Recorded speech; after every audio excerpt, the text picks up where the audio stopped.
कई बार social media देखते time आपके सामने कुछ ऐसे एडवर्टाइजमेंट्स आते हैं जो क्लेम करते हैं कि 5 मिनट में लोन दे देंगे, या फिर कुछ ऐसे एप्स हैं जो आपको लुभाते हैं ये कह के कि सिबिल स्कोर की भी रिक्वायरमेंट नहीं है, सिर्फ आधार और पैन की जरूरत है, इसके अलावा कोई कागजी कार्रवाई की जरूरत नहीं है। वो आपको लोन लेने के लिए अट्रैक्ट करते हैं। और मुश्किल समय में हर इंसान को ये ऑफर बड़े आसान लगते हैं, बहुत अट्रैक्टिव लगते हैं। लेकिन क्या आपको पता भी है कि जिन ऐप से हम लोन लेते हैं वो आरबीआई के साथ रजिस्टर्ड है या नहीं है? और अगर वो रजिस्टर्ड नहीं है तो आप सिर्फ लोन नहीं ले रहे, आप अपनी प्राइवेसी, अपना सामाजिक सम्मान और अपनी मानसिक शांति दांव पर लगा रहे हैं। होता क्या है, इंडिया में दो तरह के इंस्टीट्यूशंस काम करते हैं। एक होते हैं बैंक्स और दूसरी होती है non banking financial companies. Banks आप सबको पता है कि वो लोन दे सकते हैं, ऑथराइज्ड होते हैं। जब हम बात करते हैं नॉन बैंकिंग फाइनेंशियल कंपनीज की, तो ये ऐसी कंपनी होती हैं जो बैंक तो नहीं होती लेकिन लोन दे सकती हैं, और ये आरबीआई के साथ अपने आप को रजिस्टर करवाती हैं और वहां से इनको अधिकार मिलता है कि ये लोन प्रोवाइड कर सकती हैं। लेकिन आम आदमी को कैसे पता लगेगा कि ये आरबीआई के साथ रजिस्टर्ड है या नहीं है? तो लोन लेने से पहले हमने क्या करना है, जो आरबीआई की आधिकारिक वेबसाइट है उसको खोलेंगे।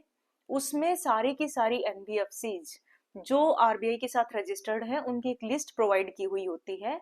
हम उस लिस्ट में जाएंगे और ये देखेंगे कि जिस लोन ऐप से या फिर जिस कंपनी से हम लोन लेने वाले हैं, क्या वो उस लिस्ट में है। अगर वो उस लिस्ट में है तो आप उससे लोन ले सकते हैं, वो अथॉराइज्ड कंपनी है, वो रजिस्टर्ड कंपनी है। लेकिन अगर उसका नाम उस लिस्ट में नहीं है तो अवैध और संदिग्ध तरीके से लोन देने का काम कर रही है, जो आपके लिए हानिकारक सिद्ध हो सकता है। उसके बाद क्या होता है कि जब एक बार लोन ले लिया जाता है अनऑथराइज्ड तरीके से, इन ऐप से जब हम लोन ले लेते हैं तो ये क्या करते हैं, इनका इंटरेस्ट रेट बहुत हाई होता है। पहली चीज, 5 से 10 हजार, 10 से 15 हजार, 15 से 20 हजार, और एक ऐसी लिमिट पे पहुंच जाते हैं कि एक आम आदमी को लगता है कि मैं लोन रिपे नहीं कर सकता। फिर ये कहते हैं कि आपको 7 दिन में लोन पे करना है। अगर आप 7 दिन में लोन पे नहीं करते तो वो सबसे पहली धमकी ये देते हैं कि आपके खिलाफ लीगल एक्शन लिया जाएगा। फिर वो क्या करते हैं, आपकी गैलरी की एक्सेस उनके पास होती है, आपके कॉन्टेक्ट्स की एक्सेस ले लेते हैं, आपके रिश्तेदारों को, परिवार को, दोस्तों को फोन करके और आपको बदनाम करना शुरू कर देते हैं। सेकंड चीज वो क्या करते हैं कि गैलरी से आपकी इमेजेस उठाएंगे, उनको मॉफ्ट करेंगे और उनके बेस पे ब्लैकमेल करना शुरू कर देते हैं। तो ये अनऑथराइज्ड एप्स एक तरह से आपके खिलाफ अपराध कमिट कर रहे हैं। ठीक है, तो सबसे पहले हमने ये करना है कि जब भी लोन लेने की बात आती है तो हमने 5 मिनट इस चीज पे लगानी है कि हम देखें कि जिस ऐप से हम लोन ले रहे हैं वो रजिस्टर्ड है या नहीं है, वैध है या अवैध है। लेकिन अगर आप ऑलरेडी ऐसे किसी ऐप से लोन ले चुके हो तो आपको क्या करना है, आपने घबराने की जरूरत नहीं है। पहली चीज, आपके खिलाफ वो कोई लीगल एक्शन नहीं ले सकते, क्योंकि जो खुद इलीगल प्लेटफॉर्म पे काम कर रहा है, जो खुद वैध नहीं है, वो आपके खिलाफ कोई भी लीगल एक्शन नहीं ले सकता। सेकंड चीज, उन्होंने एक अपराध आपके साथ कमिट किया है। क्या अपराध किया है, जैसे उनका रिकवरी का तरीका होता है वो बहुत मानसिक पीड़ा पहुंचाने वाला होता है। सेकंड चीज, आपको डिफेम कर रहे हैं।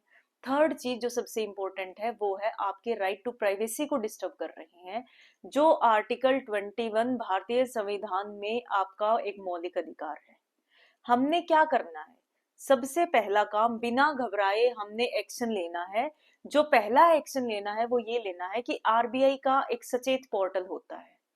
वो पोर्टल आरबीआई ने सिर्फ इसी वजह से जनरेट किया है कि जो अनऑथराइज तरीके से कुछ ऐसी एंटिटीज काम कर रही हैं, लोगों को लोन दे रही हैं और उसके बेस पे उनको ब्लैकमेल कर रही हैं, उनको प्रताड़ित कर रही हैं, उनकी कंप्लेंट आप लॉन्च कर सकते हैं आरबीआई के सचेत पोर्टल पे। सेकंड, आपने क्या करना है, जो कंपनीज आपको ऐसे लोन दे रही हैं वो एक साइबर क्राइम भी कमिट कर रही हैं, एक फ्रॉड कमिट कर रही हैं, और ऐसे फाइनेंशियल फ्रॉड से बचने के लिए आपने नेशनल साइबर क्राइम पोर्टल पे अपनी कंप्लेंट फाइल करनी है। और जो थर्ड मोस्ट इंपॉर्टेंट चीज आप कर सकते हैं वो क्या करेंगे, अपने नजदीकी पुलिस स्टेशन में जाएं और एफआईआर रजिस्टर कराएं। घबराने की जरूरत नहीं है। शिकायत आपने कहाँ पे करनी है, या तो आपने साइबर क्राइम की शिकायत करनी है, सचेत पोर्टल पे आप अपना ग्रीवेंस लॉन्च करा सकते हैं, और थर्ड चीज आप एफआईआर नजदीकी पुलिस स्टेशन में फाइल कर सकते हैं। आपकी मजबूरी किसी का व्यापार नहीं बननी चाहिए।